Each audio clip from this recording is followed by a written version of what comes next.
Mon support en ligne. Cet outil vous permet de mettre en place un système complet de support en ligne pour vos visiteurs et vos membres. Vous pouvez accéder à votre support en ligne en cliquant sur l'icône juste ici. Un service et un département ont été créés par défaut pour rendre votre support fonctionnel dès votre inscription. Vous pouvez bien sûr les modifier et en rajouter de nouveaux. Par exemple, des services pour chacune de vos formations, plus un service général. Et pour chacun d'entre eux, vous pouvez ensuite créer des départements comme département administratif, pédagogique, financier, divers, etc. La création d'un service est très simple. Rendez-vous dans le menu Service. Cliquez sur Ajouter un service, entrez un nom et validez. Quant à la création d'un département, la procédure est tout aussi simple. Rendez-vous dans le menu Département.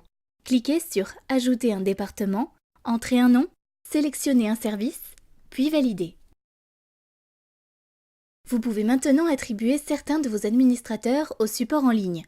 Pour cela, cliquez sur Administrateur, puis Ajouter un administrateur. Dans la liste des administrateurs, cliquez sur le bouton Ajouter au support pour donner la permission à cet administrateur de gérer tout ou une partie du support. Le formulaire suivant vous permet de donner à votre administrateur l'accès à un département en particulier en sélectionnant un service puis un département.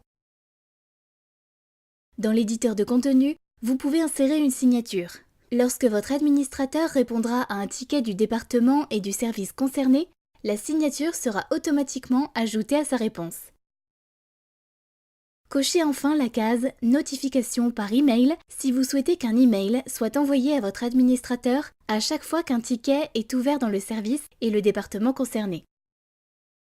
Vous pouvez donner accès à plusieurs départements ou services. Pour cela, répétez simplement cette opération. Le menu Réglages permet de configurer vos propres accès. Si vous souhaitez gérer un certain département d'un service en particulier, cliquez sur « Ajouter une permission » et répétez l'opération précédente. Réponse automatique. Dans ce menu, vous pouvez créer des réponses préenregistrées pour gagner du temps. En effet, vous n'aurez plus qu'à en sélectionner une lorsque vous répondrez à un ticket. Quant à sa création, c'est très simple.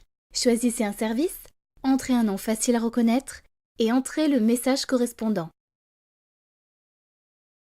Votre support en ligne est maintenant prêt. Vos visiteurs et membres peuvent ouvrir de nouveaux tickets et consulter leurs tickets en cours. Si vos visiteurs ne sont pas connectés, ils sont alors invités à entrer leur adresse email. Si celle-ci n'est pas enregistrée dans vos membres, les champs nom et prénom apparaissent juste en dessous afin que le visiteur en question puisse les remplir. Ils peuvent ensuite sélectionner un service, si vous en avez plusieurs, puis un département, entrer un sujet, un message et remplir le champ code de sécurité. Sur l'interface principale de votre support en ligne, vous pouvez maintenant afficher les tickets grâce au menu à gauche. Tickets en cours, les tickets ouverts y sont affichés. Recherche vous permet de rechercher un ticket par son sujet, son contenu ou son auteur. Mes tickets affiche les tickets que vous avez pris en charge. Juste en dessous, vous trouverez les différents services et leurs départements respectifs. Pour afficher un ticket, cliquez simplement sur son nom et vous visualiserez instantanément les informations sur l'auteur ainsi que le contenu du ticket. Cliquez sur le bouton « Répondre » pour répondre au ticket. Sur la page suivante, vous pourrez indiquer votre réponse ou sélectionner une réponse préenregistrée et celle-ci apparaîtra instantanément dans le bloc Réponse. Avant de valider votre réponse, cochez la case « Fermer le ticket » si tel est votre souhait. Vous pouvez aussi enregistrer votre réponse dans celle préenregistrée tout simplement en cochant la case « Enregistrer comme réponse automatique » et en entrant un nom facile à identifier. Tout en bas de cette page, vous avez plusieurs options. Fermer le ticket ferme le ticket instantanément. Marquer comme spam considère ce ticket comme spam. Tous les tickets créés ultérieurement par cet utilisateur seront marqués comme spam également. Marquer comme important permet de définir ce ticket en priorité haute afin qu'il apparaisse en premier dans la liste des tickets à traiter. Supprimer permet de supprimer le ticket. Transférer. Si vous le souhaitez, vous pouvez transférer ce ticket à un de vos administrateurs aptes à gérer le support. Ce dernier recevra un email l'informant de ce transfert. Option supplémentaire, les filtres. Les filtres vous permettent d'appliquer des actions sur un ticket lorsque celui-ci est créé.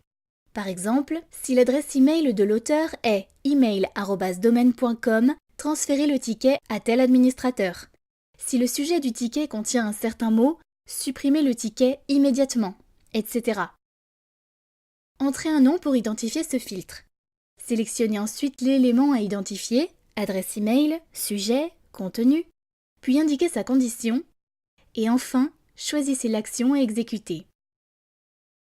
À chaque ticket créé, les filtres correspondants seront appliqués immédiatement. À vous de jouer!